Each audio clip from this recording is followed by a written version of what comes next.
शिक्षा प्राप्त करने के उद्देश्य से आपकी शरण में आया हूं। तुम्हारी मुखाकृति व शारीरिक आकार असुरों जैसा नहीं है। कौन हो तुम? अपने आप को विद्यार्थी कह देना क्या पर्याप्त नहीं है? मैं आपका शिष्य बनने का इच्छुक हूं। हमारा आश्रम विद्यार्थियों के लिए सदा खुला रहता है युवक। किंतु क्या पिताश्री? किंतु मात्र असुर विद्यार्थियों के लिए। हम दैत्य गुरु हैं। हम केवल असुर विद्यार्थियों को ही शिक्षा प्रदान करते हैं। क्षमा गुरुदेव, ज्ञान तो सभी के लिए होता है, उसे आप जातियों की परिधि में क्यों बांध रहे हैं? युवक, तुम यहाँ शिक्षा प्राप्त करने के उद्देश्य से आए हो अथवा अपना उपदेश देने? तुम अपना परिचय क्यों नहीं देते हो अतिथि? आप जैसे दिव्य ज्ञानी मुझसे अपरिचित रहे, इस पर मुझे विश्वास नहीं होता है। क्यों? तुम्हारी संस्कृति में तो स्वयं परिचय देने की परंपरा है। इसीलिए मैं आपसे कुछ छुपाऊंगा नहीं। मैं देवताओं के गुरु बृहस्पति का पुत्र हूं। दुस्साहसी बृहस्पति पुत्र, तुमने यहाँ आने का साहस कैसे किया? क्या तुम्हें अपने प्राणों का मोह नहीं है? मेरे प्राण यदि इस युग के महान गुरु शुक्राचार्य के द्वारा निकले तो ये मेरा सौभाग्य होगा। कच्छ, तुम यहाँ क्या कर रहे हो? ये तुम्हारे गुरु बृहस्पति का पुत्र हमसे मृत्यु संजीवनी विद्या प्राप्त करने के उद्देश्य से यहाँ आया है। क्या तुम इसे इस विद्या के योग्य समझते हो? तुम तो इससे पूर्व परिचित हो, परंतु असुर न होते हुए भी हम आज तक के सारे नियम तोड़कर इसे यह विद्या प्रदान करेंगे। इसके पिता गुरु बृहस्पति ने जो छल व पाखंड हमारे साथ किया, उसका प्रतिकार हम इसे अपना शिष्य बनाकर लेंगे, जिससे पाखंडी बृहस्पति और दुष्ट देवताओं के मस्तक लज्जा से झुक जाए। आप धन्य हैं गुरुदेव, आप महान हैं। युवक, इस ज्ञानोपार्जन में तुम्हें असुरों से सतर्क रहना होगा। मृत संजीवनी के साधक दैत्य गुरु शुक्राचार्य के शिष्य को किसी से कैसा भय? असुर वीरों, आज हमारे जीवन का सबसे महत्वपूर्ण अवसर आ गया है। असुरों की विशाल सेना प्रस्तुत हो गई है। दैत्यराज महासुर की जय! सबसे पहले हम दैत्य गुरु की आज्ञा से पृथ्वी के समस्त देव भक्त ऋषि मुनियों को विवश कर देंगे कि वो देवताओं को अपना यज्ञ भाग देना बंद कर दें, जिससे यज्ञ भाग से वंचित देवता दुर्बल हो जाएंगे। तब हम स्वर्ग पर आक्रमण कर दुष्ट देवताओं से अपना प्रतिशोध लेंगे। दैत्यराज महासुर की जय! दैत्य गुरु शुक्राचार्य की जय! दैत्य जाति की जय! सावधान! सावधान! मेरी बात ध्यान से सुनिए, ध्यान से सुनिए।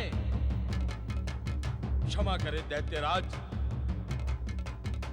आप सब जिनकी जय जयकार कर प्रसन्न हो रहे हैं, वे दैत्य गुरु शुक्राचार्य हम दैत्यों के साथ छल करने के इच्छुक हैं। क्या बोल रहे हो तुम? क्रोधित न हो दैत्यराज, हम अपनी आंखों से देखकर आ रहे हैं कि जिस देव गुरु बृहस्पति ने हमारे दैत्य गुरु का रूप धारण कर हमसे छल किया था, उसी के पुत्र कच्छ को दैत्य गुरु ने अपना शिष्य बना लिया है। उसे मृत संजीवनी सिद्धि प्रदान करने का निश्चय किया है, जिससे वो मरे हुए हमारे शत्रु देवताओं को पुनः जीवित कर सके। ये असंभव है। विश्वास ना हो तो आप स्वयं चलकर देख लें। विद्रुपासुर, यदि ये सत्य है तो हमें उस दुष्ट कच्छ को अपने मार्ग से हटाना होगा। देवता हमारे साथ पुनः छल करने को आतुर हैं। इस बार हम उन्हें दंड देंगे। हाँ, हम उन्हें दंड अवश्य देंगे। तुम दोनों देवपुत्र कच्छ पर दृष्टि रखो। और जैसे ही कच्छ अकेला दिखाई पड़े उसे समाप्त कर दो। ऐसा ही होगा दैत्यराज।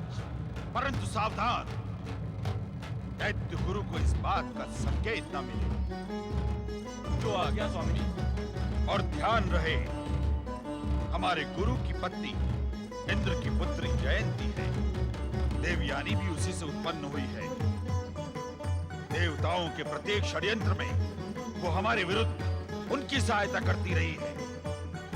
उससे भी सावधान रहना, उन्हें भी इस बात का तनिक आभास न हो। जाओ। जो आज्ञा स्वामी।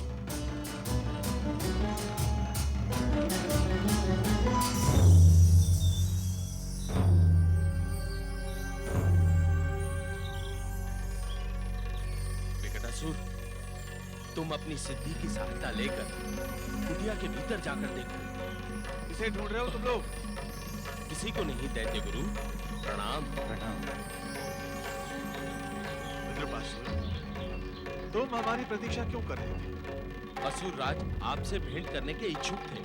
तो वो स्वयं यहाँ क्यों नहीं आए? क्या उनकी इच्छा है कि हम चलकर उनके पास जाएं? नहीं, ऐसी बात नहीं है दैत्य गुरु। वे स्वयं उपस्थित होंगे। हम भेंट मात्र का समय निश्चित करने के लिए आए थे। असुर जाति में पहले से समय निश्चित करने की परंपरा नहीं है। क्या ये महासुर नहीं जाता? क्षमा। क्षमा दैत्य गुरु। क्षमा दैत्य गुरु। प्रणाम।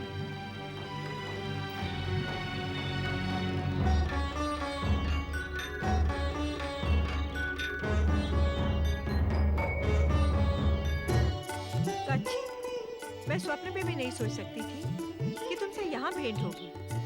ये सब शिव इच्छा का परिणाम है गुरु माँ। कच्छ, जब स्वामी ने तुम्हें शिष्य स्वीकार कर ही लिया है, तो समझ लो तुम्हारा इच्छित वरदान तुम्हें मिल गया। आओ।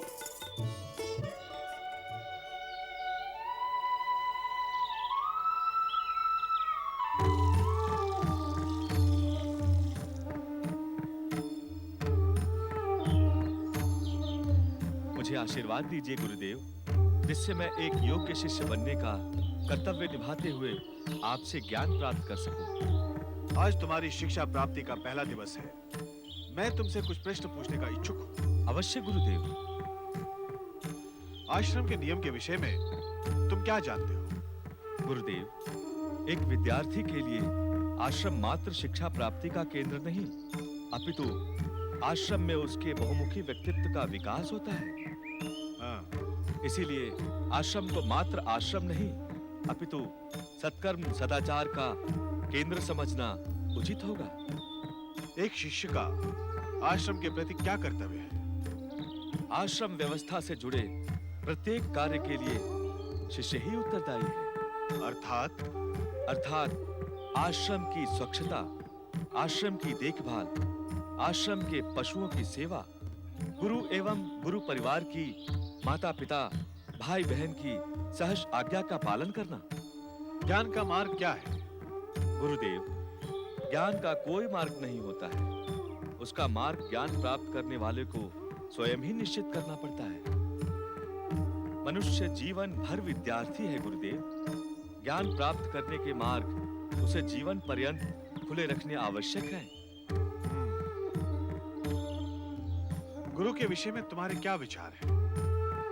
अपने गर्भ में 9 माह शिशु को रखते हुए अपार कष्ट सहकर माँ उसे जन्म देती है। वस्तुतः पुत्र माँ के शरीर से निकला हुआ ही अंश है। इस बात से तुम क्या सिद्ध करने के इच्छुक हो?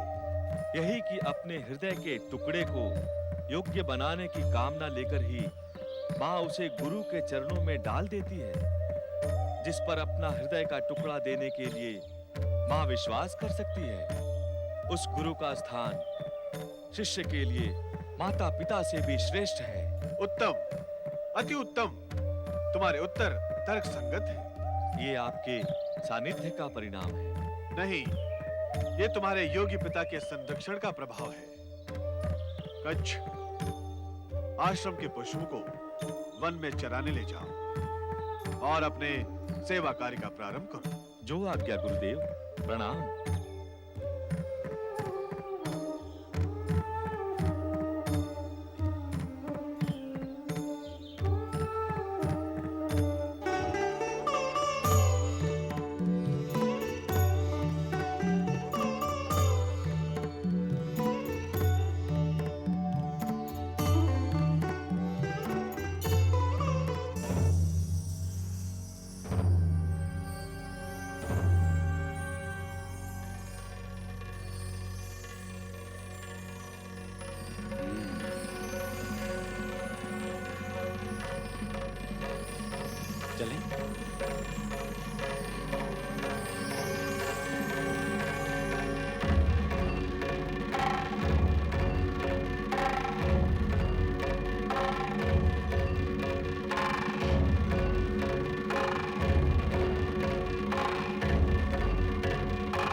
रक्षा करो।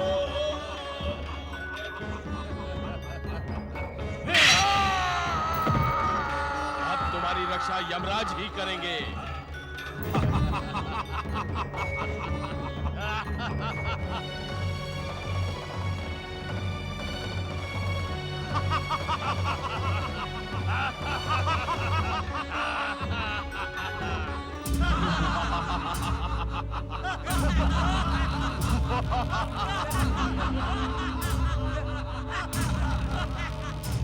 महाबलशाली दैत्यराज महासुर की, पातालवासी दैत्य जाति की, पातालपति दैत्यराज महासुर की। सेनापति विद्रुपासुर, तुम दोनों की खड़क पर लगे रक्त से ये प्रतीत होता है तुम दोनों अपना कार्य पूर्ण करके आए हो। दैत्यराज की जय हो।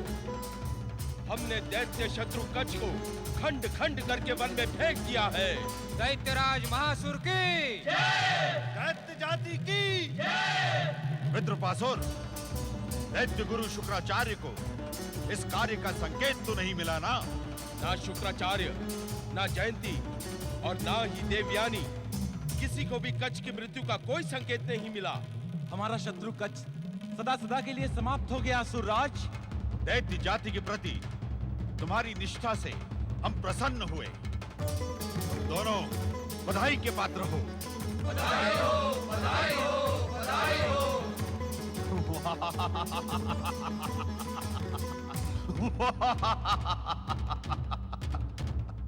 दैत्य जाति के लिए ये शुभ संकेत है दैत्य वीरों। अब हमारे दुष्ट शत्रु देवता छल और पाखंड के लिए कभी भी हमारी ओर आंख उठाने की चेष्टा नहीं करेंगे। महाबली दैत्यराज महासुर की, पातालवासी दैत्य जाति की, पातालपति दैत्यराज महासुर की।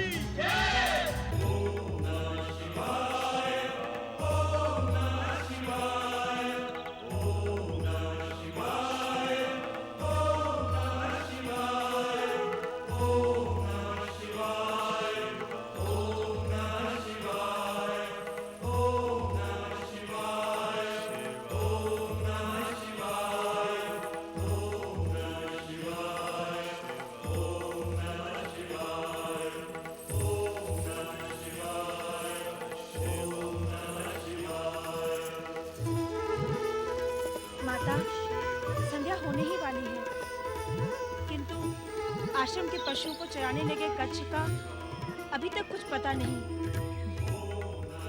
पुत्री, कच्छ इस वन से परिचित नहीं है, किंतु तुम चिंतित न हो। यदि वो भटक भी गया होगा तो भी इस आश्रम के पशु उसका मार्गदर्शन करेंगे। लगता है कच्छ आ गया। पिताश्री, पिताश्री, पिताश्री, आश्रम पशुओं के साथ वन में गया कच्छ अभी तक नहीं लौटा। पुत्री, इतनी उद्विग्नता ठीक नहीं है। कच्छ कुछ ही समय में लौट आएगा। नहीं पिताश्री, वो नहीं लौट कर आएगा। उसे अवश्य कुछ हो गया है, अन्यथा ये आश्रम पशु क्यों अकेले लौटकर नहीं आते। पिताश्री, कुछ कीजिए पिताश्री, भगवान के लिए उसे ढूंढ कर लाइए। ना रो पुत्री, कच्छ को कुछ नहीं होगा। वो निश्चित ही लौट आएगा। भोलेनाथ, आज ही कच्छ ने हमारा शिष्यत्व ग्रहण किया है।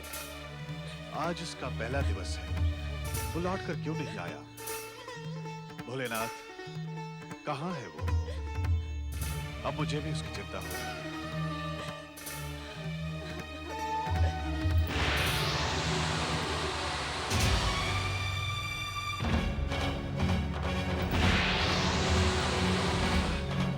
हे शिवशंकर, रक्षा करो शिवशंकर। वत्सकश, हे शिवशंकर, हे भोलेनाथ, रक्षा पिताश्री! करो। हे शिवशंकर, हे पिताश्री! शिवशंकर, हे शिवशंकर।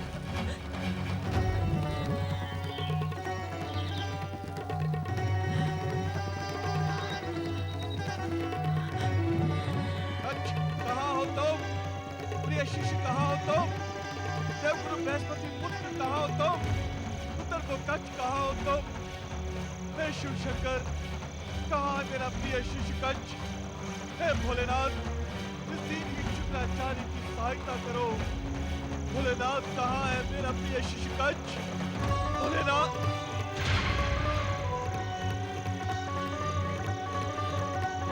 देवयानी, देवयानी, देवयानी, क्या हुआ पिताश्री? ये देखो कच की कटी हुई भुजा। लगता है किसी ने इस पर घातक प्रहार किया है। यहाँ कच का शत्रु कौन हो सकता है पिताश्री? पिताश्री, पिताश्री, किसी दुष्ट ने मेरे कच का वध कर दिया है।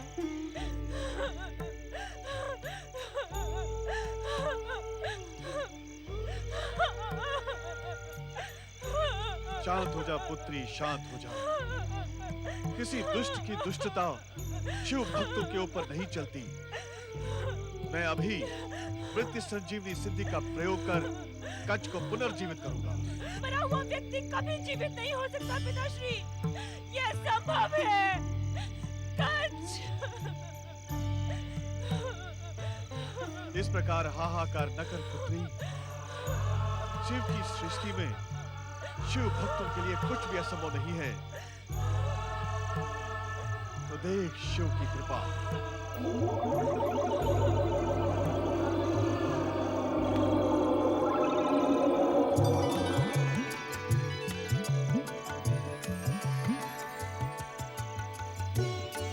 पिताश्री, आप वास्तव में महान हैं। आपने मेरे कच को जीवित कर दिया।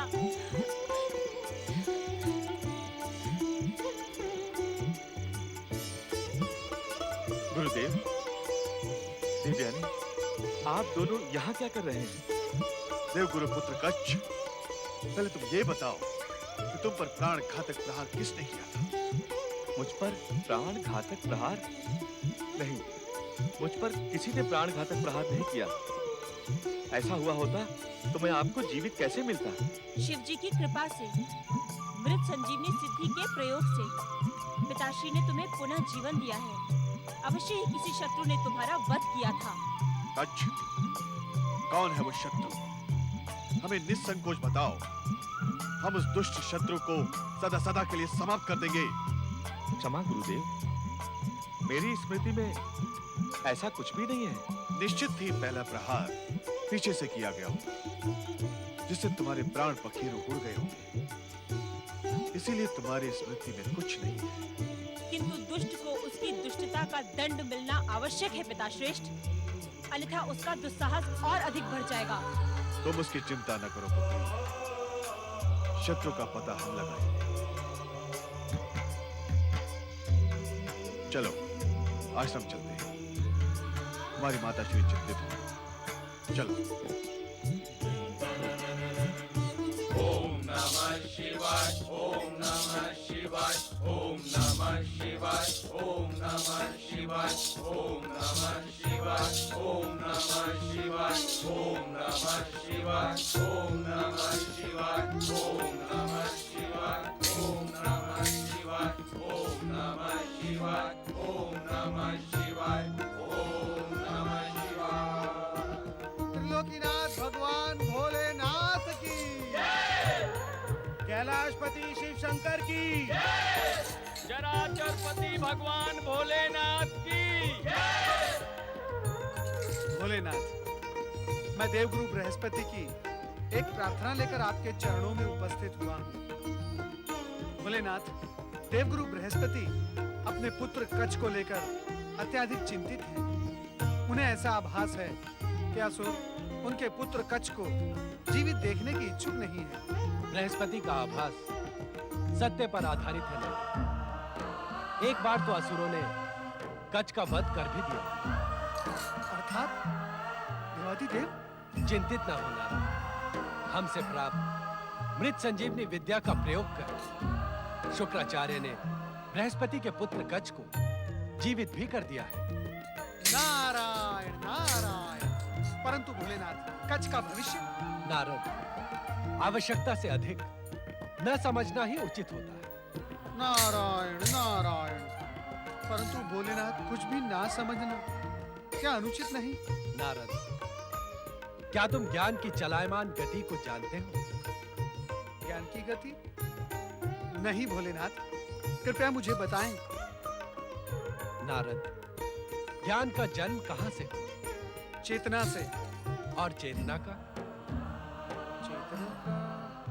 क्या देवों के ऋषि तथा देवगुरु बृहस्पति के पट शिष्य को इतना भी ज्ञान नहीं कि चेतना का जन्म कहां से हुआ? भोलेनाथ, अथवा हमसे सुनने की लालसा में अपना ज्ञान छुपा रहे हैं? भोलेनाथ, मैं सत्य ही चेतना की सृष्टि के विषय में कुछ भी नहीं जानता। अन्यथा नारद के वाचाल स्वभाव से आप अपरिचित तो नहीं हैं। नारायण नारायण। तो सुनो नारद, चेतना का विचार जन्मा अग्नि से। अग्नि से? हाँ नारद, अग्नि से। अग्नि का स्वभाव सदा ऊर्ध्वगामी अर्थात ऊपर उठने को लालायित रहता है। कहीं भी जला कैसे भी रखो, अग्नि सदा ऊपर की ओर भागना प्रारंभ कर देती है। इस महान सत्य की ओर तो कभी मेरा ध्यान ही नहीं गया भोलेनाथ। अग्नि का ये स्वभाव सृष्टि के प्रारंभ में ऊपर उठने वाली चेतनाओं के विचार में आ गया, क्योंकि चेतना दोनों प्रकार से बह सकती है, अग्नि के समान भी और जल की भांति भी। भोलेनाथ, आवश्यकता से अधिक समझना तो अनुचित है, किंतु तनिक भी ना समझना। नारायण नारायण। नारद, जल सदा नीचे की ओर भागता है, नीचा और नीच स्थान खोज लेता है। नीचे जाना ही उसकी प्रकृति है। जहां तनिक भी नीची जगह मिली, जल की यात्रा प्रारंभ। भोलेनाथ, चेतना के इस बहाव से ज्ञान का क्या संबंध?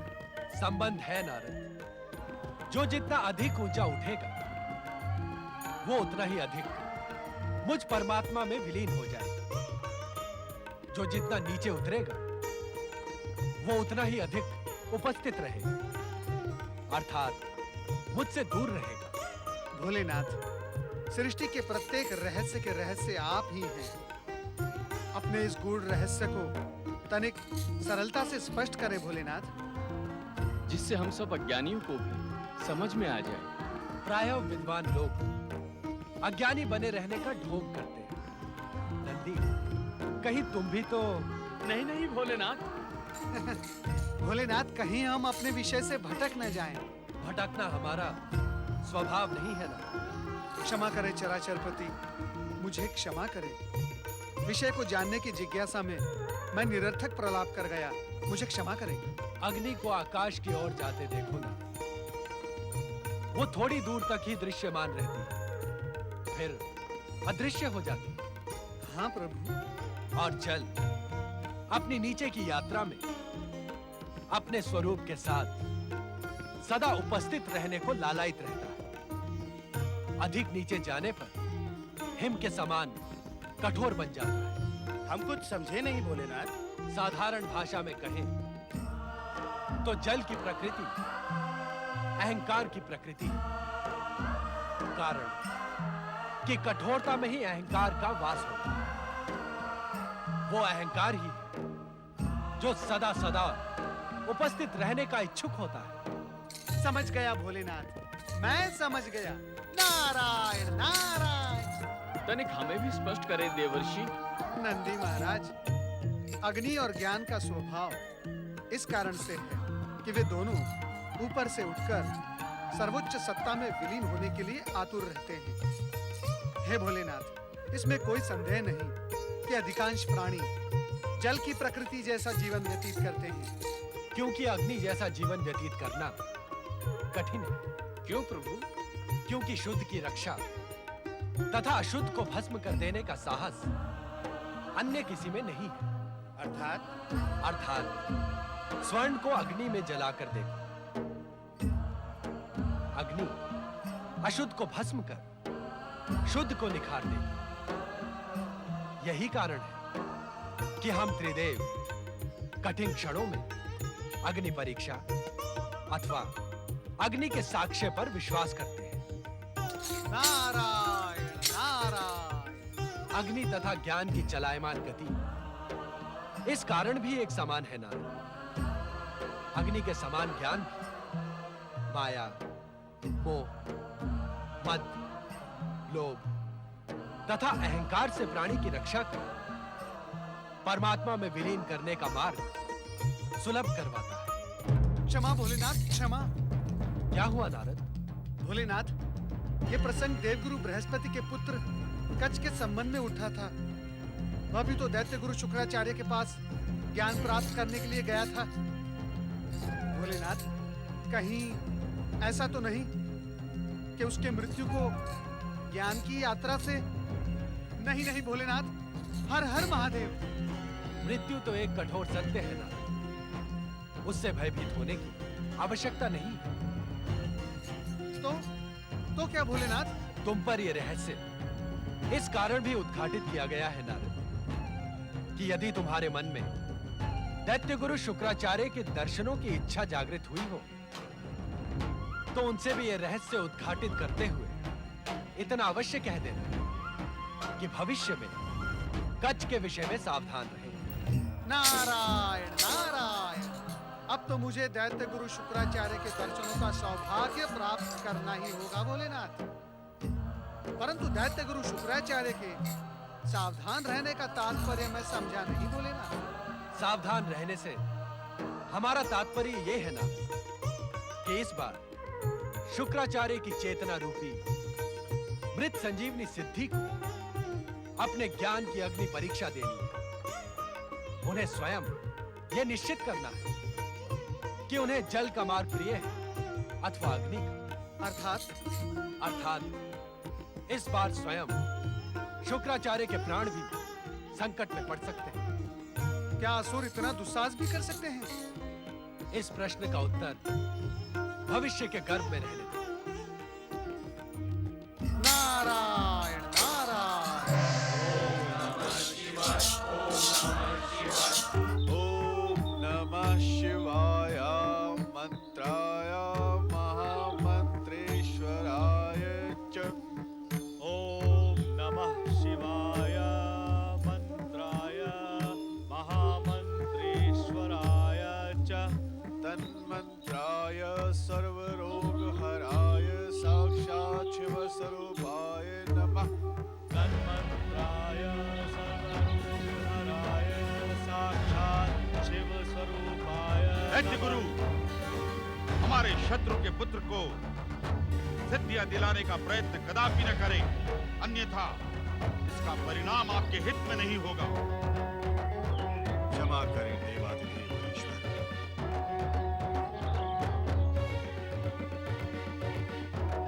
महासुर, तुम्हें हमारे हित अहित की चिंता करने की कोई आवश्यकता नहीं।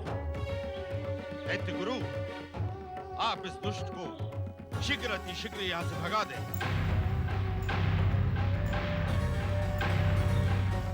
आप इसके पाखंडी पिता का अपराध भूल सकते हैं, किंतु हम बृहस्पति को कदापि क्षमा नहीं करेंगे। महासुर! सप्तम सुर में बात करना हमें भी आता है दैत्य गुरु, किंतु ये आपके स्वास्थ्य के लिए उचित नहीं है। उचित यही है कि आप इसी समय इसे यहाँ से दुत्कार दें।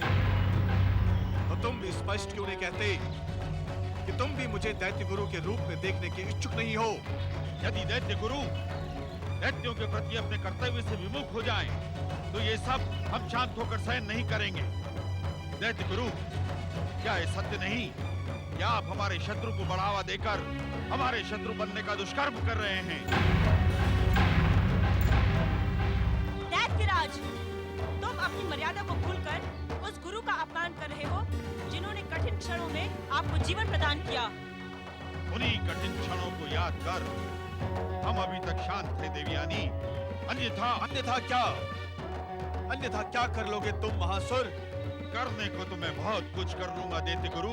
अपने पर संयम रखो दैत्यराज, अन्यथा तुम्हारे दैत्य गुरु एक बार फिर ये स्थान छोड़कर चले जाएंगे।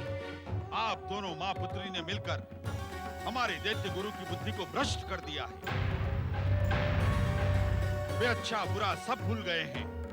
हमारे ही विरुद्ध हमारे शत्रु के पुत्र को सिद्धियां प्रदान कर रहे हैं। कच्छ के प्रति तुम्हारा बैर भाव देखकर हमें ऐसा प्रतीत होता है कि तुमने ही इसकी हत्या का दुष्कर्म किया था। देवयानी, हम असुर हैं। अपने शत्रुओं को कभी क्षमा नहीं करते। और ये भी समझ लो कि देव और दानव आपस में कभी मिलकर नहीं रह सकते। ये कच्छ भी अपने पिता की भांति क्या पाखंड करने आया होगा। हमारे भोले भाले दैत्य गुरु को मूर्ख बनाने आया होगा। आश्चर्य, घोर आश्चर्य है मुझे कि दैत्य गुरु ने इसे पुनः जीवित क्यों किया। अब आपको अपने शिष्य के हत्यारों को खोजने की आवश्यकता नहीं पिताश्रेष्ठ, क्योंकि ये आपके सामने खड़े हैं। त्याग दें उन दुष्टों को जो आपको अपमानित करने पर तुले हैं। महासुर, कच्छ को अपना शिष्य बनाने से पूर्व हमने इससे वचन लिया था कि यह हमसे प्राप्त सिद्धियों द्वारा असुरों को हानि नहीं पहुंचाएगा। और यही आश्वासन मैं तुम्हें भी देता हूं। हमें न तो आपके किसी आश्वासन पर विश्वास है और न ही इन दुष्ट असुर शत्रुओं पर। चलो असुर वीरों। नारायण नारायण। दैत्य गुरु, नारद का प्रणाम स्वीकार करें।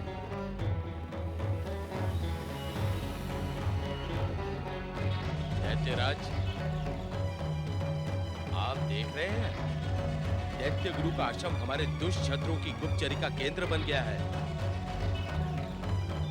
इतनी स्वतंत्रता एवं स्वच्छंदता से मैंने दुष्ट दैत्य शत्रुओं को कभी हाथ नहीं देखा। दैत्यराज,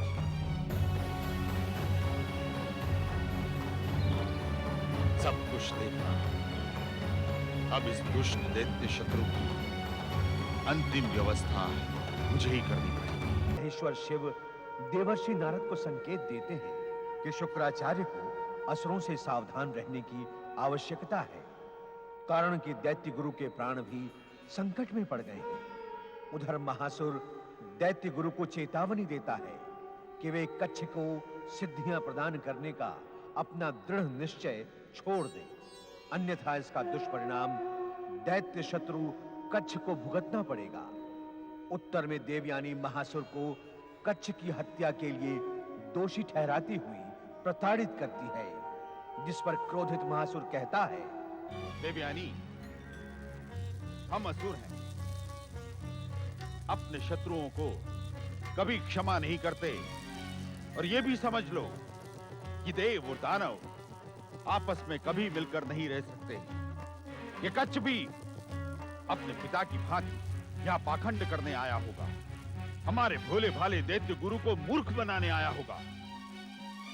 आश्चर्य, घोर आश्चर्य है मुझे कि दैत्य गुरु ने इसे पुनः जीवित क्यों किया।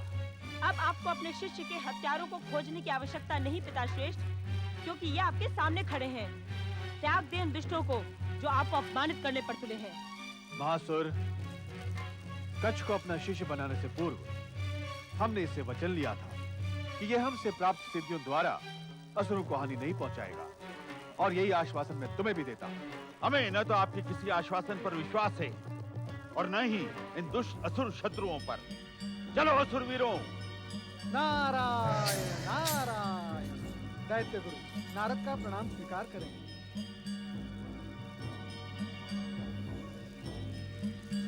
दैत्यराज, आप देख रहे हैं दैत्य गुरु का आश्रम हमारे दुष्ट शत्रुओं की गुप्तचरी का केंद्र बन गया है। इतनी स्वतंत्रता एवं स्वच्छंदता से मैंने दुष्ट दैत्य शत्रुओं को कभी हाथ नहीं देखा। दैत्यराज,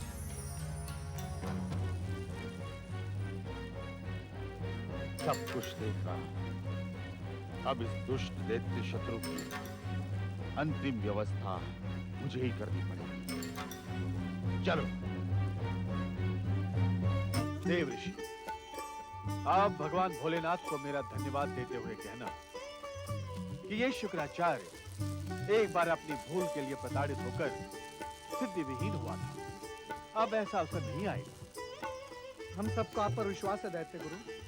और हाँ, भगवान भोलेनाथ की असीम कृपा से कठिन से कठिन स्थिति में अब मेरा मार्ग अग्नि के समान ऊपर उठने वाला ही होगा। नारायण नारायण। आपकी मनोकामना अवश्य पूर्ण होगी दैत्य गुरु। कच्छ, आज्ञा करे देवर्षि। कच्छ, तुम्हारी कुल परंपरा तुम्हें माटी का दिया दे सकती है, ईंधन दे सकती है, परंतु उस दिए को प्रज्वलित तो तुम्हें ही करना होगा। जी देवर्षि। तुम्हारे गुरु तुम्हें मंत्र दे सकते हैं, जप और तप की विधि बताकर तुम्हें इस विधि के द्वारा सिद्धि के द्वार तक ले जा सकते हैं, परंतु सिद्धि को धारण करना यह तुम्हारा अपना परम कर्तव्य है, दायित्व है। देवर्षि, मैं आपका संकेत समझ गया हूँ। समय आने पर मैं आप सभी के विश्वास को और सुदृढ़ करूंगा। दैत्य गुरु, अब आप मुझे आज्ञा दें। बस कच्छ की सुरक्षा के प्रति तनिक सतर्क रहें। मैं तो पहले से सतर्क था देवर्षि। अब आपके परामर्श और भगवान भोलेनाथ के आदेश उपरांत मैं अधिक सावधान रहूंगा। नारायण नारायण। भोलेनाथ का संकेत पाकर दैत्य गुरु शुक्राचार्य ने सावधान और सतर्क रहने का निश्चय तो कर लिया, किंतु सदाचार के सम्मुख दुराचार भी अपनी सफलता के निश्चय पर अटल रहता है। दैत्यराज महासुर प्रतिशोध की ज्वाला से धधक रहा था। उसके मन मस्तिष्क में एक ही विचार बार-बार जन्म ले रहा था कि दैत्य शत्रु कच्छ को किसी भी प्रकार समाप्त किया जाए। अपने इसी विचार को पूर्ण करने के लिए अर्धरात्रि में अन्य असुरों के साथ महासुर दैत्य गुरु आश्रम में दबे पांव प्रवेश करता है।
नहीं, पुत्रकाज, कहाँ हो?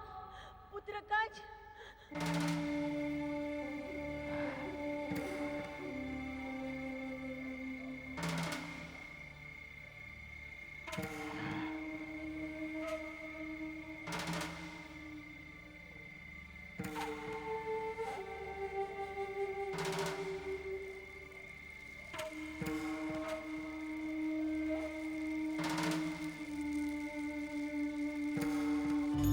स्वामी,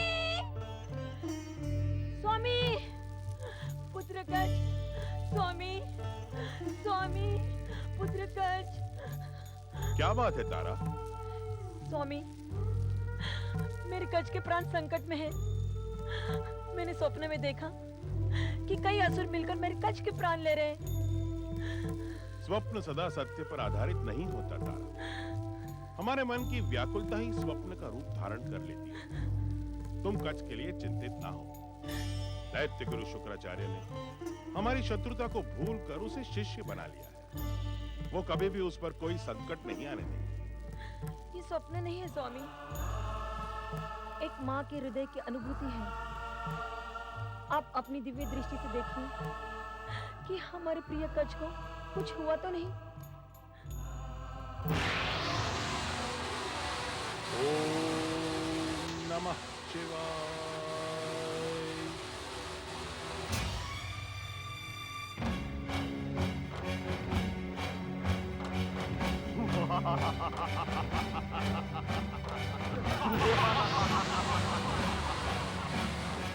लगा दो आग इसकी चिता में और दुष्ट शत्रु के मृत शरीर को भस्म कर दो। दैत्यराज बहादुर की जय! दैत्यराज महाबली बहादुर की जय! दैत्य जाति के उद्धारक महाबली बहादुर की जय! ओम नमः शिवाय। मेरे पुत्र कच को कुछ हुआ तो नहीं? वो सकुशल तो है ना? तारा, तुम्हारा पुत्र सच्चा शिव भक्त है। भगवान शिव की उस पर असीम अनुकंपा है। जो कुछ भी होगा वो शिव इच्छा से होगा। इसी में हम सब की भलाई है। आपका विचलित स्वर कह रहा है कि निश्चित ही हमारे कच को कुछ हो गया है। तुम परम विदुषी हो तारा। एक स्वप्न को लेकर इतना उत्तेजित होना उचित नहीं है। ऐसी उत्तेजना तो साधारण मनुष्य दिखाते हैं। देखो तारा, यदि हमारे पुत्र कच को कुछ हो गया होता तो क्या मैं इतना प्रसन्न होता? नहीं।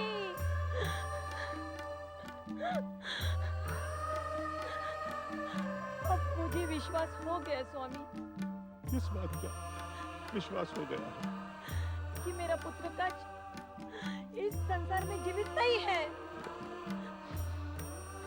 किंतु कैसे?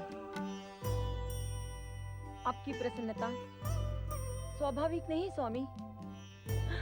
आप निश्चित ही मुझसे कुछ छुपा रहे हैं। तुम क्या मुझे इतना निष्ठुर समझती हो तारा कि अपने पुत्र पर आए संकट को देखकर मैं प्रसन्न होऊंगा? आप निष्ठुर नहीं है स्वामी, किंतु मैंने भी कोई काल्पनिक स्वप्न नहीं देखा है। आप अपनी दिव्य दृष्टि से सभी कुछ देखकर भी शिव पर विश्वास होने से सभी कुछ छिपा रहे हैं। क्योंकि आप जानते हैं, आप जैसे परम शिव भक्त का अहित हो ही नहीं सकता।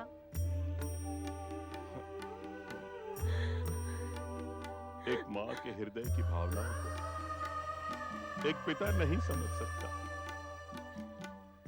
तुम विजयी हुई तारा, तुम्हारा स्वप्न सच्चा है।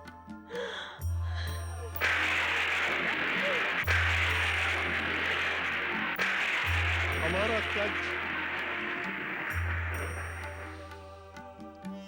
किंतु भोलेनाथ पर विश्वास रखो, वो सबका भला सोचते हैं।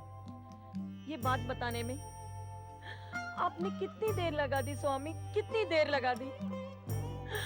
अब शीघ्रता से चले। किंतु कहाँ?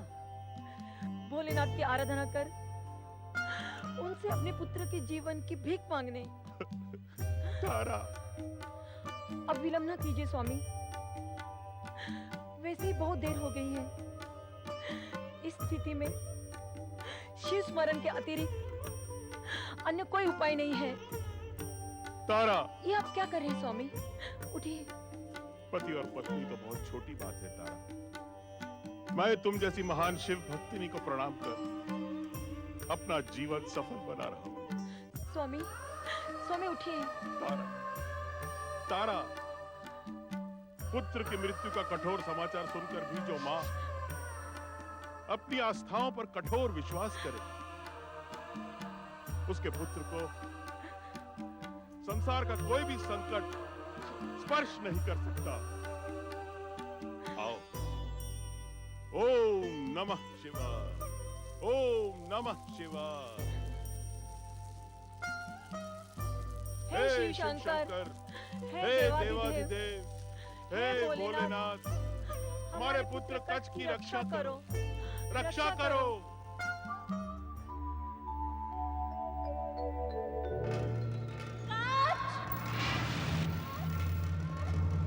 राजगुरु शिष्य कच्छ, कहाँ हो तुम? कच्छ! देवयानी, देवयानी,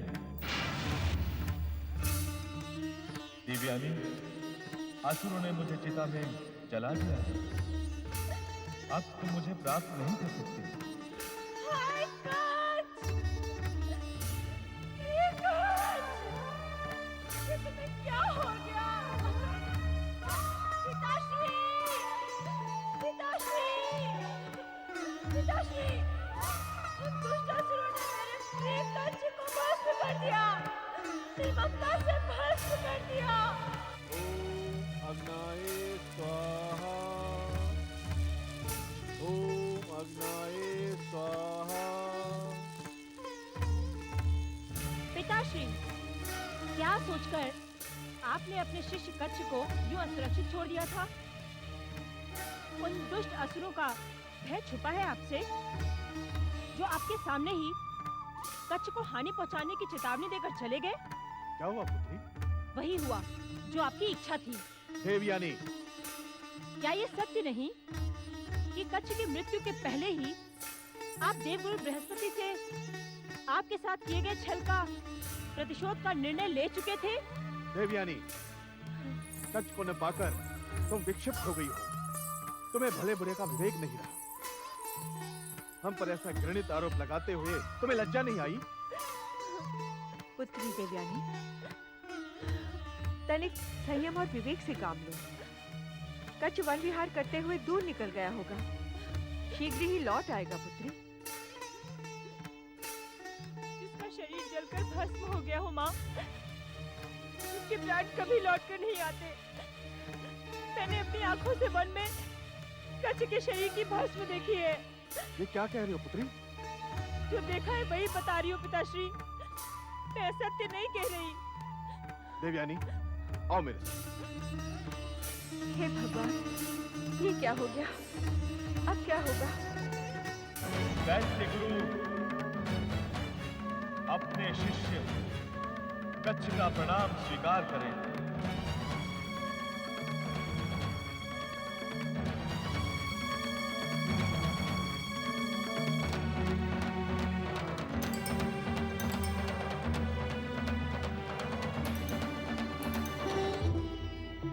कच्छ,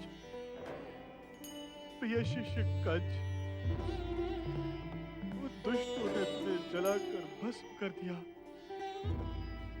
जिससे हम अपनी मृत्यु संजीवनी विद्या का प्रयोग करके तुम्हें पुनर्जीवित न कर सके। हे देवाधिदेव महादेव, हे शिव शंकर, अब हम क्या करें? भोलेनाथ, मुझे मार्ग दिखाए भोलेनाथ।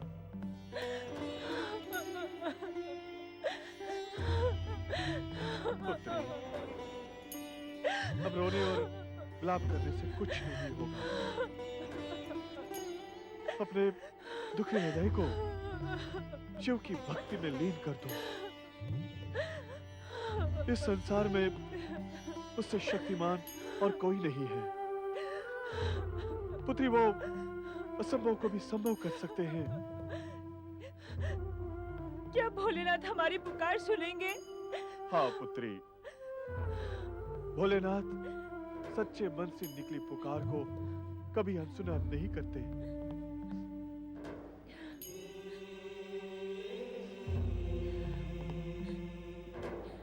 ओम नमः शिवाय।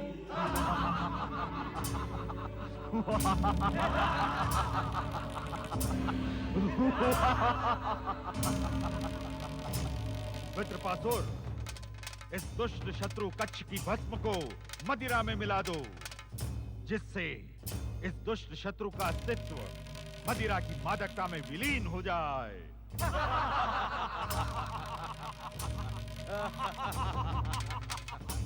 दैत्यराज, इसके कुछ अवशेष दैत्य शत्रु देवताओं को भिजवा दे। उनके पाखंड का उत्तर है ये भस्म। दैत्यराज, इस घटना के उपरांत दैत्य शत्रु देवता असुरों की ओर देखने का दुस्साहस नहीं करेंगे। पाताल लोक स्वामी दैत्यराज महासुर की महाबली दैत्यराज महासुर की दैत्य जाति सदा अमर रहे।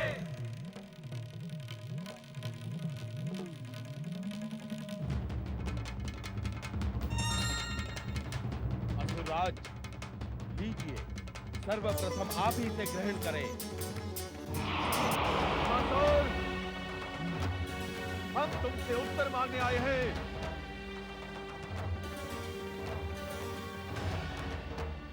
उत्तर दो महासुर, कि तुमने हमारे प्रिय शिष्य कच्छ का वध क्यों किया? क्या तुम्हें हमारे क्रोध का तनिक भी भय नहीं? जो दैत्य गुरु तुम्हें अपनी सिद्धि के बल पर जीवित कर सकता है, वो तुम्हारा जीवन छीन भी सकता है।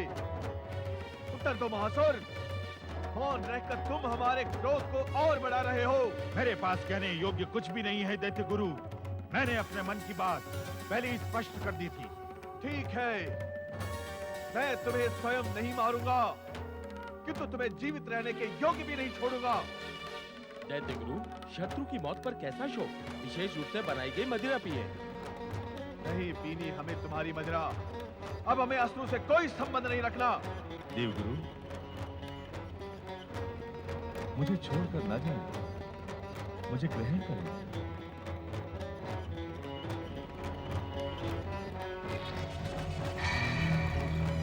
महासुर, मुझे केवल इतना बता दो कि तुमने कच्छ को जलाया, क्या अपराध था उसका? दैत्य गुरु, आप तो दिव्य दृष्टि के स्वामी हैं। जो कुछ भी ज्ञात करने की इच्छा हो ज्ञात कर सकते हैं। मुझे तो केवल इतना ज्ञात है कि कच्छ की भस्म इस मदिरा में मिलकर मदमस्त हो गई है। इसीलिए ये मदिरा ग्रहण करने के लिए आपसे निवेदन कर रहे थे दैत्य गुरु। ये मदिरा पात्र ग्रहण करें और अपने प्रिय शिष्य कच्छ को तर्पण दे।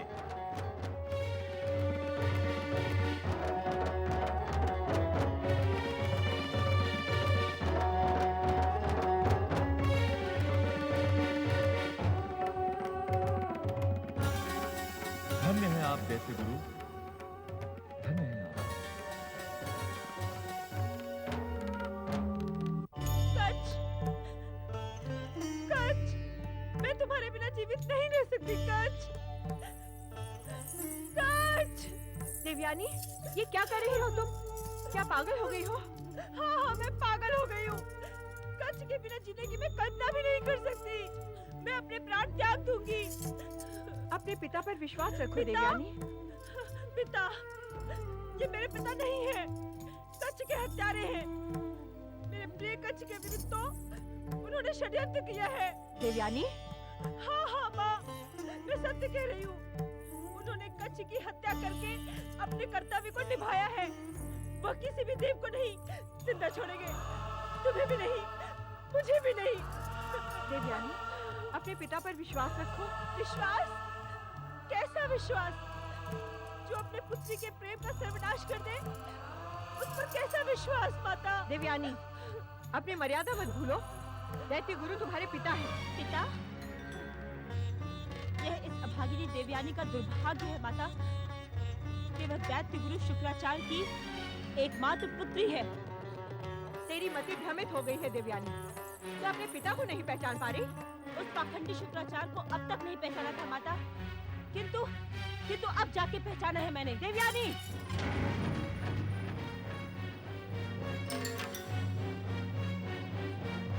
अपना हाथ क्यों रोक दिया माता? मारो मुझे, मार डालो। मैं अपने प्राण त्याग देना चाहती हूँ,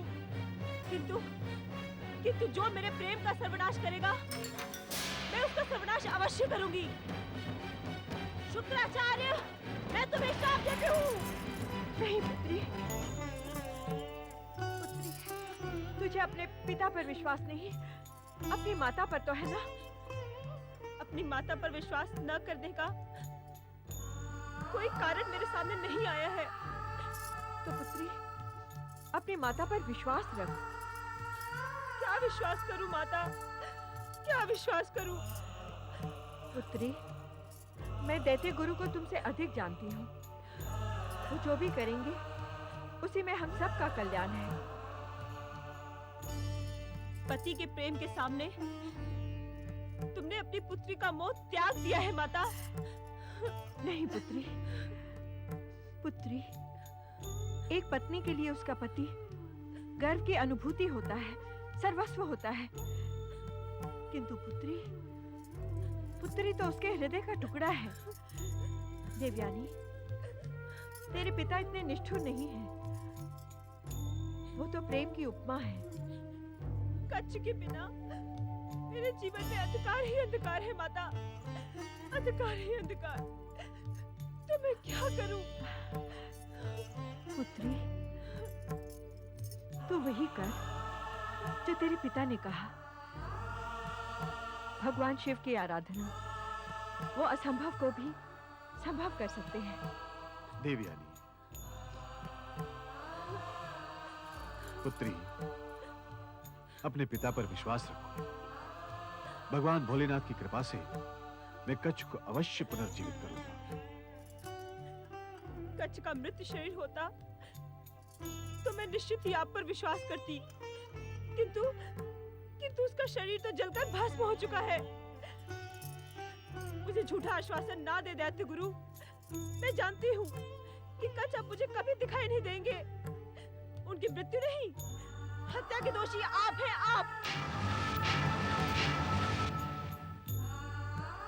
आपने जानबूझकर अपने शिष्य की रक्षा नहीं की। भगवान शिव आपको कभी क्षमा नहीं करेंगे। आपने जघन्य अपराध किया है।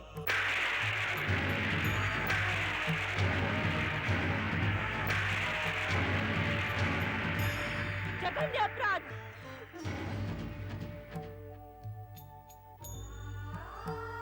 कच्छ की मृत्यु से कितना भीषण आघात लगा इसे। हाँ स्वामी, मेरी पुत्री विक्षिप्त हो गई है। स्वामी, आपको तो भांति भांति की सिद्धियां प्राप्त हैं। क्या ऐसा नहीं हो सकता कि देवयानी के लिए आप एक मायावी कच्छ का निर्माण करें? मुझ पर विश्वास रखो जयंती। प्रिय कच्छ के प्राण मेरे साथ हैं। भगवान शिव की कृपा से मैं उसे पुनर्जीवित करूंगा। मुझ पर विश्वास रखो।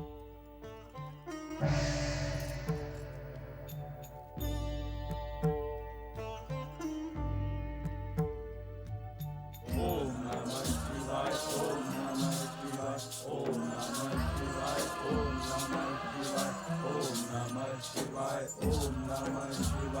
ओम नमः शिवाय, ओम नमः शिवाय, ओम नमः शिवाय, ओम नमः शिवाय, ओम नमः शिवाय, ओम नमः शिवाय, ओम नमः शिवाय, ओम नमः शिवाय, ओम नमः शिवाय। देवादिदेव शिव शंकर, मेरा पुत्र कच्छ आपका आशीर्वाद लेकर ही दैत्य गुरु शुक्राचार्य के समीप गया, फिर भी उस पर यह संकट। धैर्य जीवन की बहुमूल्य उपलब्धि है देवगुरु बृहस्पति।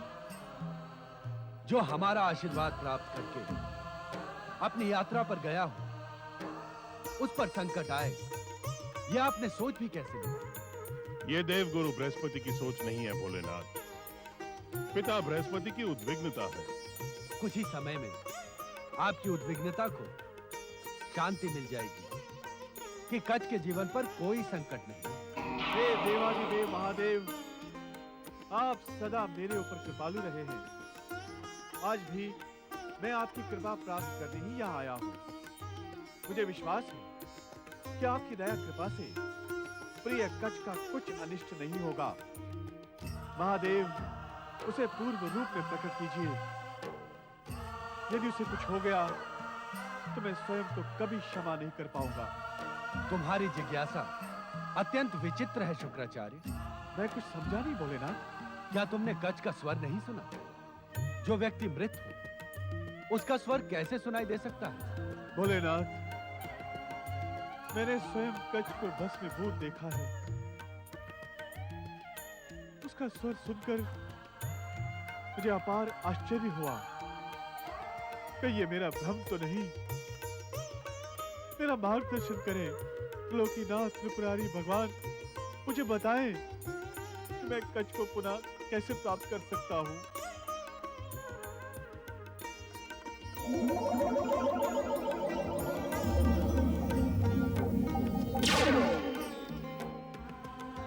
ओम नमः शिवाय, ओम नमः शिवाय, ओम नमः शिवाय, ओम नमः शिवाय, ओम नमः कैलाशपति भगवान शिव शंकर की चराचरपति भगवान शिव शंकर की दैत्य गुरु शुक्राचार्य, आपका प्रिय शिष्य कच्छ आपके उदर में सुरक्षित है। ओम नमः शिवाय, ओम नमः शिवाय। अब क्या होगा महादेव? क्या कच्छ सदा मेरे उदर में निवास करेगा? यह आपकी इच्छा पर निर्भर है दैत्य गुरु। अर्थात परमेश्वर? अर्थात यदि आपकी इच्छा होगी तो कच्छ अपने मूल रूप में प्रकट होगा, अन्यथा आपका उदर ही उसकी कर्मभूमि बनेगी। भोलेनाथ, कृपा करके मुझे स्पष्ट बताइए कि अपने प्रिय शिष्य कच्छ को बाहर निकालने के लिए मुझे क्या करना होगा? दैत्य गुरु शुक्राचार्य, आपने स्वयं देवर्षि नारद से यह संदेश भिजवाकर हमें आश्वस्त किया था कि कठिन से कठिन परिस्थिति में अब आपका मार्ग अग्नि के समान ऊपर उठने वाला होगा। मैं आज भी अपने कथन पर अटल हूं भोलेनाथ। कैलाश पर मेरी उपस्थिति इस बात का प्रमाण है, किंतु मेरी उद्विग्नता मुझे कुछ भी विचार नहीं करने दे रही है। उद्विग्नता दैत्य गुरु शुक्राचार्य को भी व्यथित कर सकती है, यह जानकर आश्चर्य है। भोलेनाथ, आज से पूर्व शुक्राचार्य ने लोक कल्याण तथा विश्व मैत्री का कोई कार्य नहीं किया था। इसी कारण इन क्षेत्रों में मेरी अनुभवहीनता ही मुझे उद्विग्न कर रही है। भोलेनाथ, मुझे वो मार्ग बताएं जिससे मैं अपने प्रिय शिष्य को पुनः प्राप्त कर सकूं। एकांत वन में जाकर अपने उदर में सुरक्षित कच्छ के साथ तपस्या प्रारंभ करें। गर्भास्थ कच्छ को मृत संजीवनी सिद्धि प्रदान करे दैत्य गुरु। इसके पश्चात आपकी समस्या का स्वतः हल हो जाएगा। इस विषय में आपको कुछ कहना है देवगुरु बृहस्पति? आपके समीप आने का अर्थ ही यह है भोलेनाथ कि समस्त चिंताओं को आपके चरणों में समर्पित कर दिया जाए। मुझे कुछ भी नहीं कहना प्रभु। ओम नमः शिवाय। भोलेनाथ, कच्छ के लिए चिंतित न होना, वो शुक्राचार्य के पुत्र का गौरव प्राप्त कर इनके उदर में सुरक्षित निवास कर रहा है। ओम नमः शिवाय, ओम नमः शिवाय। नारायण नारायण। भोलेनाथ, ये संभव कैसे हुआ? वैसे ही नारद, जैसे तुम्हारा जन्म ब्रह्मा जी के मन तथा इच्छा से संभव हो। नारायण नारायण। देवगुरु बृहस्पति, चिंतित न हो मित्र। आपका पुत्र मेरे लिए अपने पुत्र से अधिक है। भगवान भोलेनाथ के सम्मुख हमने जिस मित्रता की सौगंध ली है, मैं उसे अपने प्राण देकर भी निभाऊंगा। मित्र शुक्राचार्य,